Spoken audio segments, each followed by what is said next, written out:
There's a woman who walks through life like a storm wrapped in silk. She doesn't announce her presence, she simply is.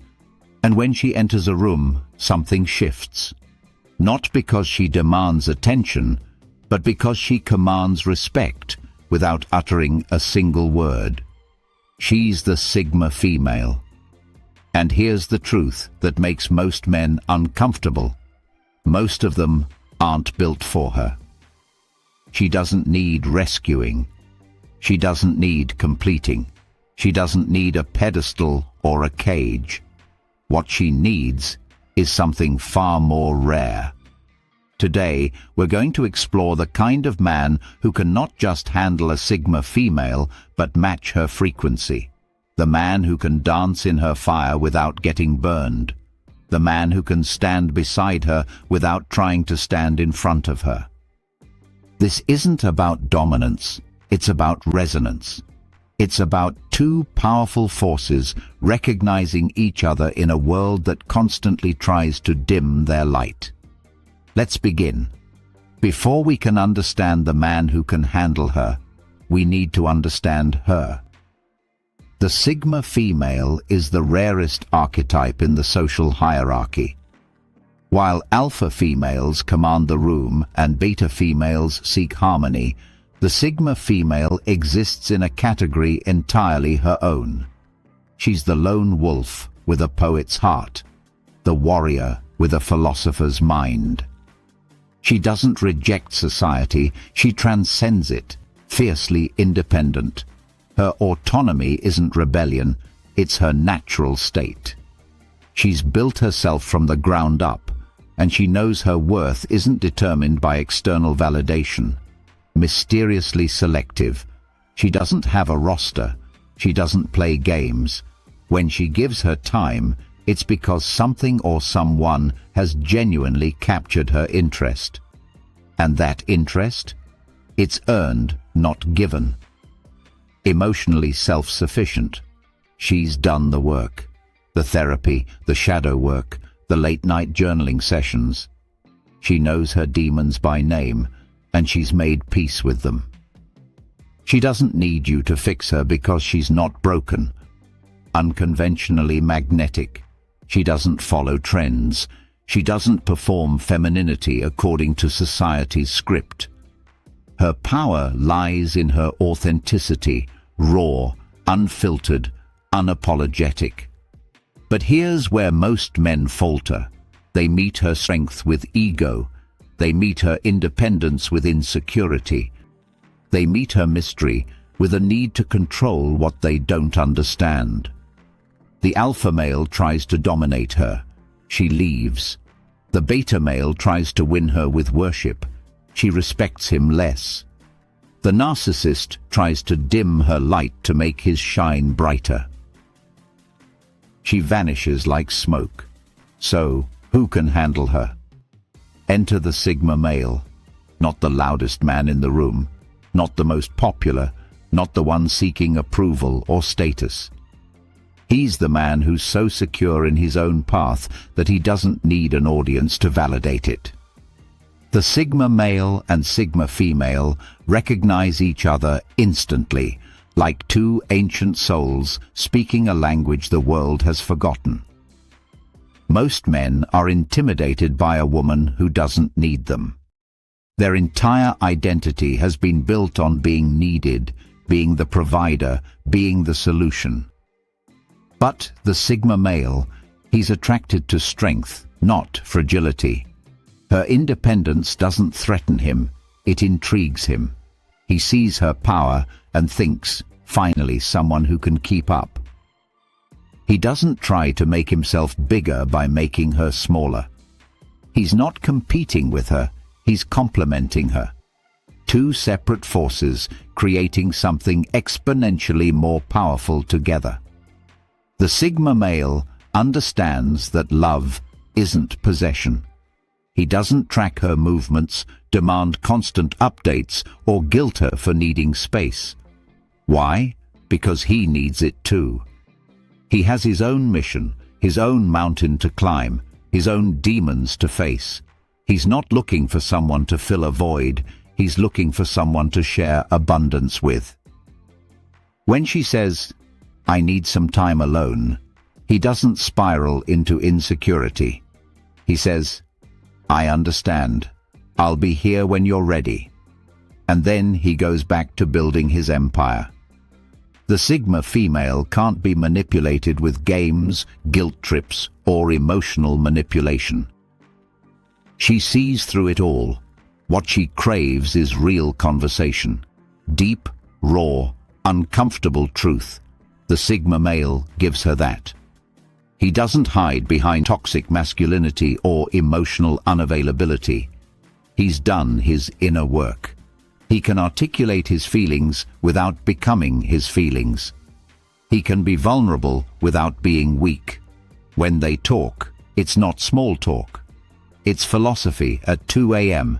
It's childhood wounds and future dreams. It's the kind of connection that makes time disappear. This is crucial. He's not trying to be her. He's not mimicking her interests or losing himself in her world. He has his own identity, his own passions, his own purpose. But energetically, they're on the same frequency. She moves through life with intention, so does he. She values growth, so does he. She refuses to settle, so does he. She's loyal to the core, so is he. It's not about being identical. It's about being equally evolved, equally aware, equally unwilling to accept mediocrity in themselves or their relationships. The Sigma female doesn't want a doormat, but she doesn't want a dictator either. She wants a partner who understands the fluid nature of power in a relationship.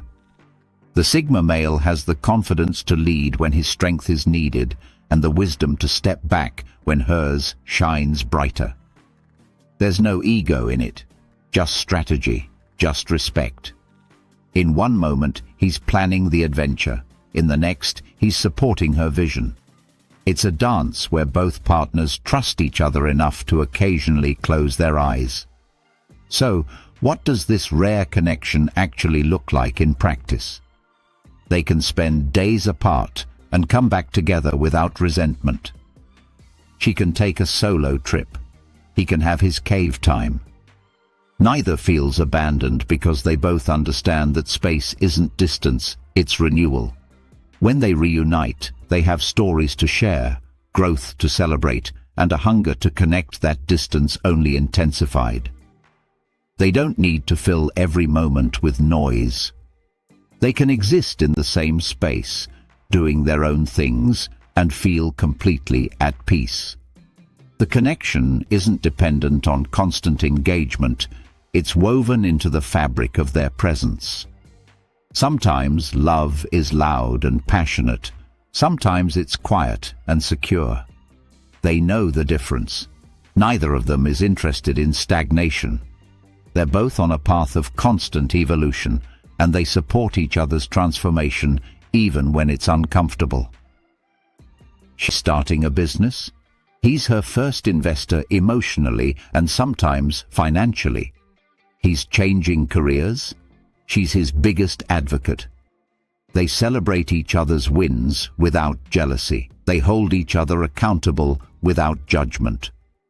They're lovers, but they're also coaches, cheerleaders, and mirrors. When a Sigma female commits, she commits fully. And the Sigma male? Same. This isn't casual dating with one foot out the door. This is all in, but not blindly, not naively.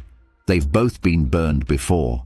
They've both learned the difference between commitment and captivity. Their loyalty isn't based on convenience or fear of being alone.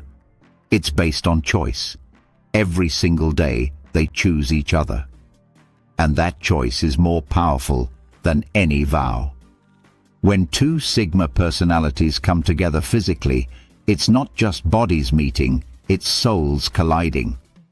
There's no performance, no insecurity, no masks, just raw, primal, deeply spiritual connection. They see each other, the beautiful parts and the broken parts, and they choose to merge with all of it. It's the kind of intimacy that poets write about and most people never experience, because it requires two people who are brave enough to be completely vulnerable and strong enough to hold each other's vulnerability without breaking. But let's be honest. This connection isn't easy. Two powerful forces coming together creates electricity, and electricity can illuminate or destroy. Both Sigma personalities are deeply set in their ways. They've spent years building themselves, figuring out who they are, creating their systems and routines. Compromise doesn't come naturally. When conflict arises, and it will, neither wants to back down. Pride can become the third person in the relationship, and pride is a toxic houseguest. The solution? Conscious communication. They must both recognize that being right isn't as important as being connected. They must choose the relationship over their ego. Ironically, the very trait that makes them compatible can become their downfall. They're so good at being alone that they forget to prioritize togetherness. Days turn into weeks, weeks turn into months, and suddenly they're roommates, not lovers. Business partners, not soulmates. The solution? Intentional connection. They must schedule it, protect it, honor it like they would any other important commitment. Date nights aren't optional, they're essential. When two deeply feeling, highly aware people come together, the emotional bandwidth can be overwhelming. They feel everything deeply: joy, anger, passion, pain. Small disagreements can become existential debates. Minor slights can feel like betrayals. The intensity that makes them magnetic can also make them combustible. The solution? Regulation and respect. They must both learn to manage their emotions before bringing them into the relationship. Not suppression, regulation. And they must create agreements about how to fight fairly. Friends don't get it. Family doesn't get it. Why don't you post each other on social media? Why don't you live together? Why do you spend so much time apart? Society has a very specific template for relationships, and this doesn't fit it. The external pressure to conform can create internal doubt. The solution? Unified boundaries. They must be a team against the world's opinions. What works for them doesn't need to make sense to anyone else. Their relationship is their business. Both have fought hard to become who they are. The fear of losing that identity in a relationship, even a healthy one, is real and valid. Will I become too dependent? Am I compromising too much? Is this still me? The solution? Regular self-check-ins. They must both commit to maintaining their individual identities while building something together. These challenges don't make the connection impossible. They make it worthy. Anything worth having requires work. And two Sigmas, they're not afraid of work. So if you're a Sigma female watching this, here's what you need to know. You don't need to change. You don't need to soften your edges or dim your light to be lovable. You don't need to play small to make someone feel big. The right man, your man, will see your strength and feel relieved, not threatened. He'll see your independence and feel excited, not rejected. He'll see your depth and dive in willingly. He won't try to tame you. He won't try to change you. He won't try to cage you. He'll simply stand beside you, match your stride and say, "Let's see how far we can go together." And if you're a Sigma male watching this, here's your call to action. Don't pursue her like she's a conquest. Don't approach her like she's a puzzle to solve. Don't try to impress her with displays of wealth or status. She sees through all of it. Be real, be present, be yourself. Show her that you're on your own journey and that you're simply inviting her to walk alongside you. Not ahead, not behind, alongside. Be secure enough to give her space without anxiety. Be confident enough to lead when needed and wise enough to follow when appropriate. Be evolved enough to communicate from the heart, not the ego. Most importantly, do your inner work. Heal your wounds. Face your shadows. Become the man worthy of standing beside a queen. Because here's the beautiful truth. When a Sigma female and Sigma male find each other, the world witnesses something rare. A love that doesn't cling. A partnership that doesn't suffocate. A connection that doesn't break. They become each other's home without being each other's prison. They become each other's inspiration without being each other's project. They become each other's peace without being each other's entire world. And together, they create a legacy that extends far beyond themselves. They raise the frequency of everyone around them. They prove that true love doesn't require sacrifice of self. It requires celebration of self. Two wolves, two storms, two mountains, not trying to conquer each other, just choosing to stand together. So, remember this. The Sigma female isn't for everyone, and she shouldn't be. She's for the one man brave enough to love her without controlling her, strong enough to match her without competing with her, evolved enough to treasure her without worshipping her. That man is rare, but so is she. And when they find each other, magic isn't a strong enough word. Only one kind of man can handle a Sigma female, the kind who doesn't need to handle her at all, the kind who simply chooses to walk beside her.